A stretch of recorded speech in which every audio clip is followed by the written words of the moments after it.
अगर तुम थोड़ा बहुत भी ट्विटर चलाते हो या फिर इंटरनेट चलाते हो तो तुम लोग इस बात से वाकिफ होगे। आज के सबसे ज्यादा ट्रेंड में चल रहे ट्रेंडिंग टॉपिक प्लॉट आर्मर के बारे में ट्रेंड चल रहा है, तो मैंने भी सोचा चलो बहती गंगा में हाथ धो लिया जाए। जो आज हम देखेंगे पोकेमॉन में होने वाले प्लॉट आर्मर के बारे में, इसको लेके मैंने कई जगह खुद ऑडियंस से पूछा तुम्हें पोकेमॉन में कौन सा सबसे बड़ा प्लॉट आर्मर लगता है। इसको लेके मुझे कई पॉजिटिव कमेंट्स आए तो कुछ नेगेटिव भी आए। बेसिकली जिनको प्लॉट आर्मर इस वर्ड का मीनिंग नहीं पता तो मैं कुछ एग्जाम्पल के साथ समझाना चाहूंगा। जब कैसा अगर तुम्हें सुनने में आए कि एक मैजिक कार्प ने आर्कियस को हरा दिया, अजीब साउंड करता है ना। इसे कुछ ऐसा समझो सिर्फ एक कुछ मोमेंट के लिए किसी पर्टिकुलर कैरेक्टर को ज्यादा इंपोर्टेंस दी जाए, लाइक उसे ज्यादा पावर मिलना। ज्यादातर ये फिक्शन चीजों में ही होता है। कईयों का मानना है कि पोकेमॉन में प्लॉट आर्मर है तो कई का ये मानना है कि पोकेमॉन में प्लॉट आर्मर नहीं है। इन दोनों पॉइंट्स को मैं इस वीडियो में एक्सप्लेन करूंगा। सबसे पहले जान लो एक स्टोरी में प्लॉट आर्मर होना क्यों जरूरी है और क्यों नहीं भी। अगर तुमने कई एनिमे में स्टार्टिंग के एपिसोड में देखा ही होगा, कोई पर्टिकुलर कैरेक्टर या फिर मेन कैरेक्टर बहुत ही स्ट्रॉन्ग दिखाया जाता है,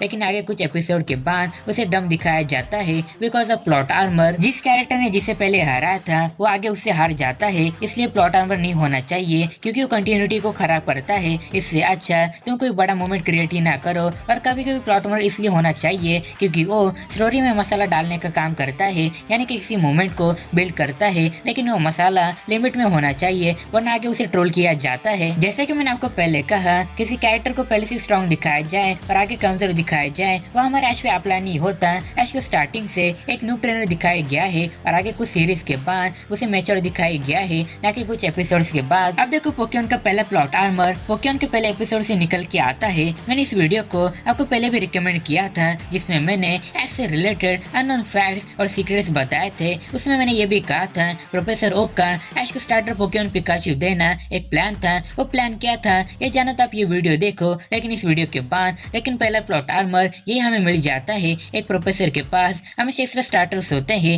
लेकिन प्रोफेसर ऐश को देते हैं पिकाचू और वो भी ट्रेन नहीं वाइल्ड पिकाचू जो ऐश को झटके देते रहता है। अब देखो ये प्लॉट आर्मर लोगों के दिमाग में जल्दी इसलिए नहीं आता क्योंकि पिकाचू को आगे धीरे धीरे लेवल अप किया है। हाँ, कई ऐसे पिकाचू के मूवमेंट से जो प्लॉट आर्मर ही साबित होते हैं। ऐश के पिकाचू से रिलेटेड प्लॉट आर्मर्स बहुत है, लेकिन सभी प्लॉट आर्मर में एक बात कॉमन है, उसे पावरफुल दिखा के बाद में पुस्की बम दिखाना। ऑरेंज लीग में ड्रैगनेट को हराने के बाद ईवी से हार गया, रेजियाइस को हराने के बाद एलिकेट से हार गया। स्नावी से हारने वाला मोमेंट तो सबसे ज्यादा फेमस है और कोई ये कैसे भूल सकता है। फाइनली एक चूहा बिल्ली से हार गया। ये मैंने सार्केज्म में बोला है वरना टॉक्सिक फैंस तो टॉक्सिसिटी फैलाने के लिए बैठे ही है। ये सारे मोमेंट इसलिए बिल्डअप किए जाते हैं ताकि उन्हें आगे यूज किया जाए। ये लॉजिक पिकाचू के साथ कालोस में बहुत ही कम जगह अप्लाई होता है, बहुत कम जगह। उसके ऊपर प्लॉट आर्मर का मसाला एक्सवा में डाला गया है, वरना तुम्हें और भी बहुत से एग्जाम्पल बाकी सीरीज में मिल जाएंगे। इस वीडियो में मैं तुम्हें सिर्फ कॉमन प्लॉट आर्मर ही बताऊंगा क्योंकि ऐसे देखने जाएंगे तो बहुत है। तो सेकंड कॉमन है ऐश के राइवल्स का आना। तुम अब तक जितने भी सीरीज आए उनको उठा लो, हर एक सीरीज में मतलब हर एक सीरीज में ऐश का कोई ना कोई मेन राइवल है।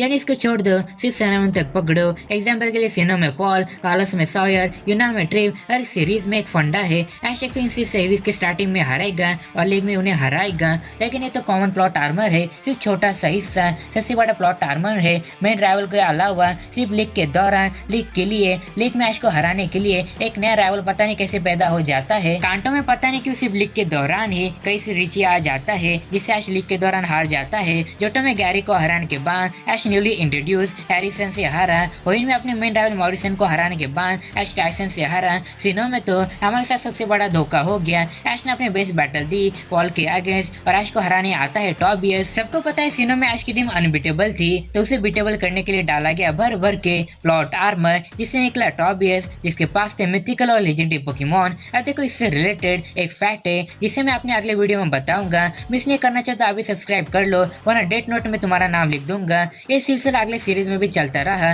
यूनो में तो ऐश बुरी तरह से सिर्फ एक मूव कॉपी कैट से हार गया कार्लोस में अलायंस से। उसके बारे में हम डीप में आगे बात करेंगे, लेकिन जब अलोला में गुज़मा इंट्रोड्यूस हुआ तब मुझे फिर से ये फीलिंग आई कि अरे यार फिर से ऐश को हराने के लिए एक नया बंदा आ गया। लेकिन पोकेमॉन सन सीरीज प्रूव मी रॉन्ग, ऐश ने उस नए बंदे को भी हरा दिया और पहली बार एक लीग भी जीत गया। अगले प्लॉट आर्मर पे आए तो वो कंट्रोवर्शियल है जिसके बारे में मैंने पहले भी कई बार बात की है। सच कड़वा होता है और इस वीडियो का थंबनेल भी मैं बात कर रहा हूँ ऐश के ग्रेंजा की, या फिर स्पेसिफिकली कहूँ तो उसके बॉन्ड इवोल्यूशन की। जैसे कि मैंने आपको पहले भी कहा था ऐश के ग्रेंजा का बॉन्ड इवोल्यूशन एवोल्यूशन सिर्फ पोकेमॉन की टीआरपी को बूस्ट करने के लिए था। यूनाओ ने जो पोकेमॉन की टीआरपी नीचे गिराई थी उसे बढ़ाने के लिए पहले तो चार्जर को बुलाया गया, वो कम था तो अगली सीरीज में बॉन्ड इवोल्यूशन जो कि same to same mega evolution की तरह है लेकिन सिर्फ बिना मेगा स्टोन और की स्टोन के। जब बॉन्ड इवोल्यूशन का डिस्क्रिप्शन ये कहता है कि जिस पोकेमॉन का ट्रेनर के साथ गहरा बॉन्ड होगा उसे बॉन्ड इवोल्यूशन का फॉर्म मिलेगा, ऐसे तो पिकाचू और चार्जर ये बोल रहे होंगे मैं क्या करूँ फिर जॉब छोड़ दूं। वैसे अगली जनरेशन का मैकेनिज्म जान के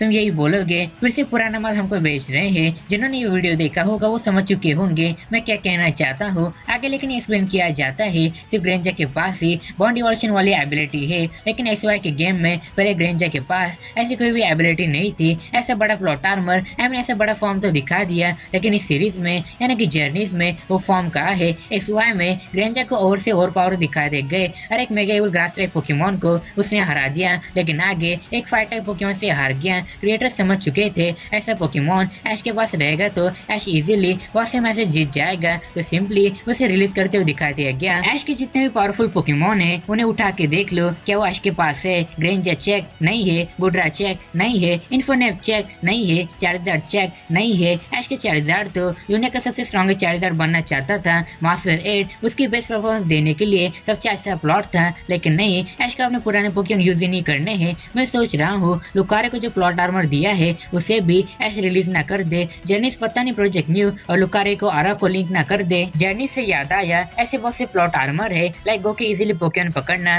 वो भी लेजेंडरी, और भी ऐसे बहुत से होंगे जिन्हें आप मुझे कमेंट्स में बताओ। एक मिनट, एक सबसे बड़ा प्लॉट आर्मर तो आपको बताने ही रह गया, पोकेमॉन सबसे बड़ा प्लॉट आर्मर है पोकेमॉन गन। हाँ, एक बंदे ने ऐसे ही कहा है। वैसे आपको बता दूं इस प्लॉट आर्मर का ट्रेंड तब से शुरू हुआ जब लियोन के चार्जर ने सिर्फ एक मूव से एलन के मेगा चार्जर को हरा दिया। प्लॉट आर्मर तो शुरू हो चुका है लेकिन ये वीडियो ये खत्म होती है, लेकिन तुम्हारा काम नहीं, क्योंकि अगर तुम्हें जानना है कि लैंसर से दांते के बैटल में कितना प्लॉट आर्मर है तो तुम ये वीडियो देखो। और क्या तुम्हें भी एरिस पसंद नहीं है तो तुम ये वीडियो देखो, और पसंद भी है तो भी जरूर देखो।